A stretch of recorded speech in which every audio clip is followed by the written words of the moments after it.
From princes to presidents, Grace Kelly was so beautiful that very few men could resist her charms.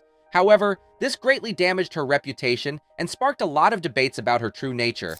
Was she a lady or a nymphomaniac? Was she a princess or a prostitute? In this crazy, untold story of Grace Kelly's sex life, we provide insight into the age-old debate. How exactly did Grace Kelly come to be considered one of the most prominent sex symbols in Hollywood history? Well, it's a classic tale of a good girl gone bad. After all, she came from one of the most important families in Philadelphia's history and was raised as a decent Catholic girl. However, as she grew into adulthood, the urge to let loose was just too damn strong. The first major hint of Grace Kelly's wild side came to light while she was staying at the Barbizon Hotel in Manhattan. This was not her first choice of residence, but her father forced her to stay there. The reason for this was simple. The Barbizon Hotel was a women-only residence. It was Kelly's father's hope that such a residence would stop her from getting into unnecessary trouble. Unfortunately, this strategy did not work. Grace, who worked as a model and an actress for commercials during the day, showed a whole different side of herself during the night. The thing is, she loved Hawaiian music, so much so that she danced to it in the hallways of the Barbizon. The gag? She liked to do it topless. Most of Grace's fellow residents were shocked by her displays. However, she didn't give a damn. As a matter of fact, she always looked back at that period of her life with happiness. Thankfully for her, nobody captured photographs of her prancing around the hotel with only her panties on. Well, after 3 years, Hollywood came calling. Grace was about to begin a new phase of her life where she would unleash a part of herself that had not been seen before. When Grace arrived in Hollywood, not everything went smoothly at first. Connections had gotten her in, but lack of talent threatened to kick her out.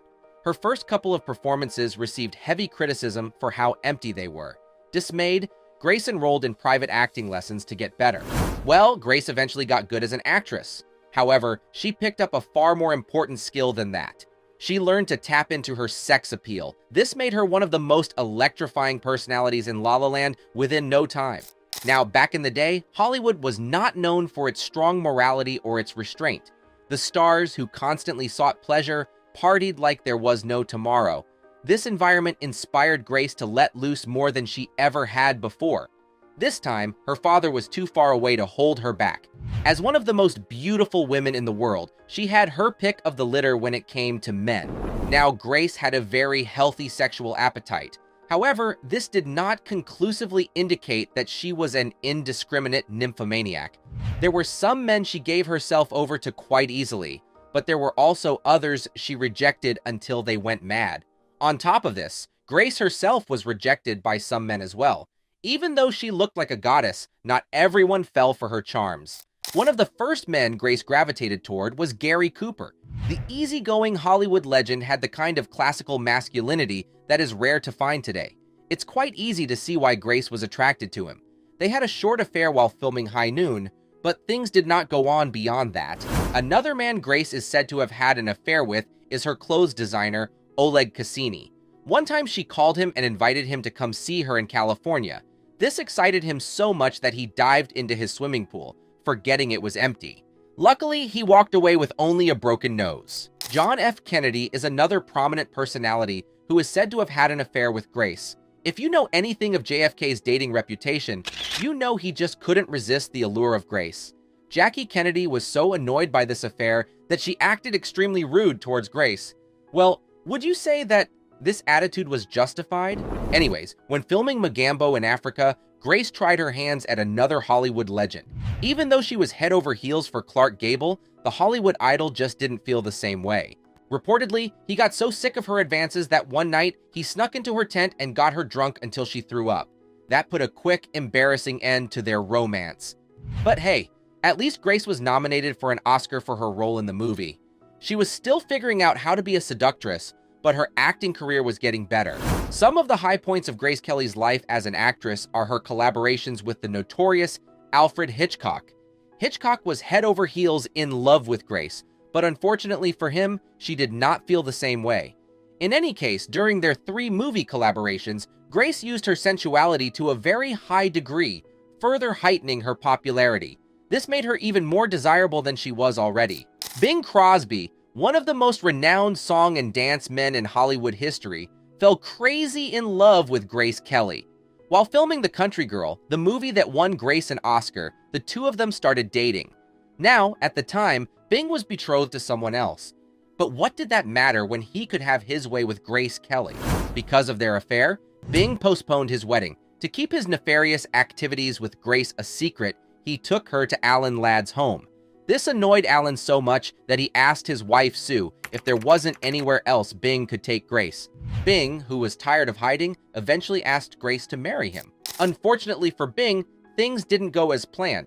Grace rejected him, shattering his heart into a million pieces. She loved him, but she was not in love with him. Eventually, Bing went on to marry his fiancée, Kathryn Grant. At the time, Grace had absolutely no intentions of being tied down by a man. As a matter of fact, she was widening her dating net from Hollywood idols to foreign diplomats. One of Grace Kelly's highest profile affairs was with the Pakistani-Iranian diplomat Prince Ali Khan. Ali, who was once married to Rita Hayworth, had a prominent reputation as a philanderer. In fact, he was so pleased with Grace that he gifted her an emerald bracelet for her sexual favors.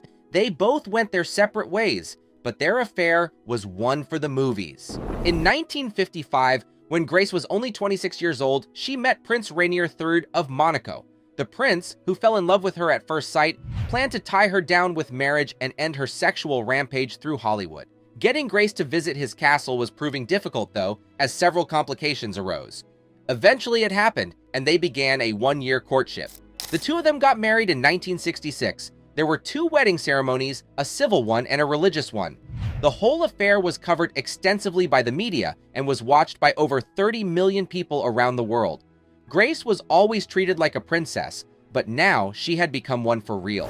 After Grace became Princess of Monaco, she had to give up her acting career. Instead, she worked as an activist and philanthropist. There was only one director capable of tempting her with a role, though. Yup, you guessed it, Alfred Hitchcock. Grace was quite excited to participate in Hitchcock's upcoming movie, Marnie. However, when plot details leaked, the people of Monaco expressly forbade her from appearing in the movie. Marnie, which featured strongly suggestive scenes, was to be Hitchcock's most sensational project yet. Even though Grace appealed to her subjects by promising to donate her proceeds from the movie, she still was not allowed to appear in the film. The role eventually went to Tippi Hedren, who gave one of the all-time great female performances. As for Grace, she was back to being forced to live as a good girl in a high castle, until it all ended sadly years later. Grace Kelly died in 1982 when she suffered a mild hemorrhage while driving back to Monaco from her country home. She lost control of her car, drove off a steep winding road, and headed down a mountainside. Her daughter, who was in the car with her, tried to take control. Though Grace survived the initial crash, she died a day later. When it comes to Grace Kelly's reputation, it's still very much a mixed bag. There are some who uphold her as a princess and a lady, while there are others who criticize her for her sexual history. As a matter of fact, some say she had an affair with every single man who could advance her career. But how much truth is there to these rumors? What is known is that she had a fairly healthy sexual appetite and experimented a lot during her time in Hollywood. Even though she remained a practicing Catholic, she never let that get in the way of her extracurricular activities. She wore her crucifix to church on Sundays like a good girl. As for the rest of the week, well, she made sure to enjoy herself. If you enjoyed this video, there's a good chance you'll also enjoy the one showing on your screen right now. Click, enjoy, and don't forget to subscribe to the channel. See you on the next one.